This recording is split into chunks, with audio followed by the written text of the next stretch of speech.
This is Janet from Radar of God's Word. And I've still been reading in Isaiah. And today I'm going to talk about how not to let your righteous behavior be taken away. In Isaiah 5:20 it says, "Woe unto them that call evil good and good evil, that put darkness for light and light for darkness, that put bitter for sweet and sweet for bitter." So, this is saying that there are going to be people that call evil actions good. They sort of exchange it and replace it, and good evil. So, calling good evil is when they rename what good is and what evil is, or they redefine it, what evil is and what good is.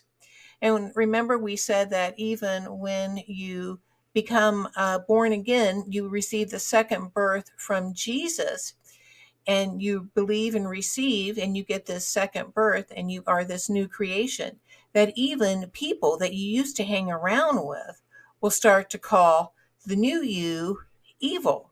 And we said it could be because they're jealous or envious, and they know that you're working toward good now and cleaning up your act. Putting darkness, that means you can give darkness your mode of operation to operate and act in dark and evil things instead of light, revelation from God and goodness. And then you can light for darkness. You can replace or exchange walking in the light of the Lord, which is his revelation from God and doing what's good and right, for darkness, which is for evil doings. And you can put bitter, that means you can give and act out, and bitterness. And bitter actions are actions that are unpleasant or bad. They cause pain or sorrow and they're disagreeable. And you can give those actions instead of sweet. And sweet are the agreeable, the pleasant, the good things, the righteous things.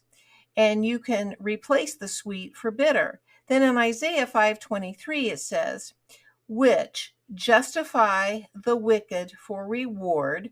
We're still talking about the people that call evil good and good for evil and do those other exchanges, "which justify the wicked for reward." These are the evil doings. So they justify, which means they vindicate and clear. They come up with an excuse for themselves for reward. They're getting some type of a reward or a compensation.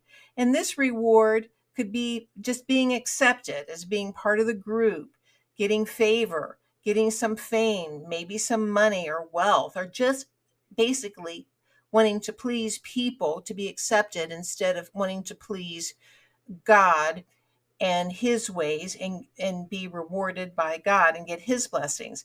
And they take away the righteousness of the righteous from him. And there's an exclamation point. So what I thought this was so intriguing, how can a people that do this, anyone or anything, take away the righteousness of the righteous from him, from a righteous person? And remember, if you have received the second birth, which is believing and receiving Jesus, and you have this righteousness, you have this right standing because Jesus gives you his righteousness. So you have his righteousness. And don't let anyone take away your righteousness of what you are because you have Jesus' righteousness, by making you change your behavior and your actions from acting righteously. That's how they can take it away, because you have the righteousness. You have Jesus's righteousness.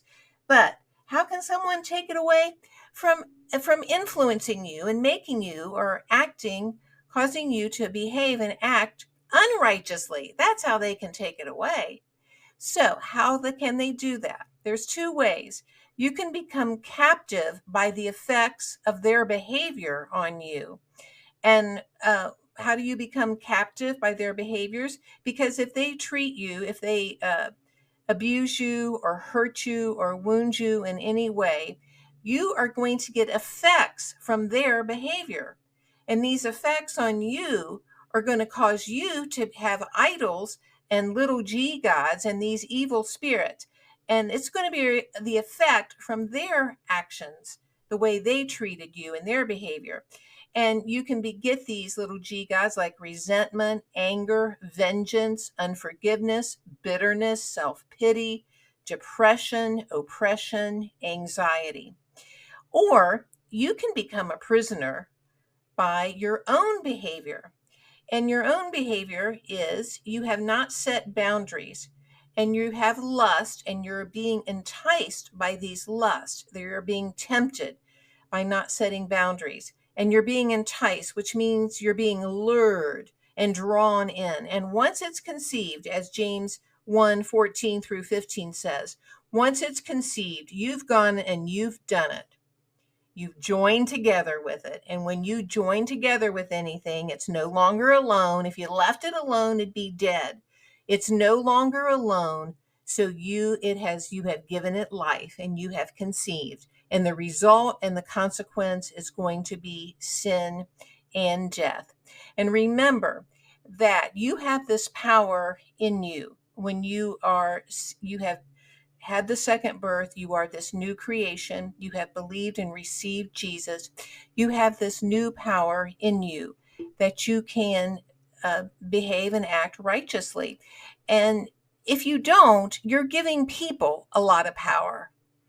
You're giving things and people a lot of power over, but you have this power. It says in Ephesians 3:16, you're strengthened with might by his spirit. That's by God's spirit in your inner man, because you have a new spirit. It's now alive. It was dead, but it's now alive. And you're strengthened by his spirit. And that because Christ may dwell in your hearts, he's actually living in your heart, which is your mind, conscience, and your spirit of man is joined and connected to the Spirit of God. And you're rooted and grounded in love. And it's the love of God that you're rooted and grounded in. It's not the love from other people. It's actually the love from God that you are rooted and grounded in, it says in Ephesians, so you can love yourself and others. And Ephesians 3:20 says, God can do exceeding abundantly above all that we ask and think, according to the power that worketh in us. So that's that power. So you do have the power with God's Spirit, and he's dwelling in you in his love. And you have this power, and you're strengthened with might by his Spirit in your spirit, that you don't have to let your righteous behavior be taken away from anyone or anything. Thank you. Till next time on Radar of God's Word, where we look for more ways, 4 days of heaven on earth.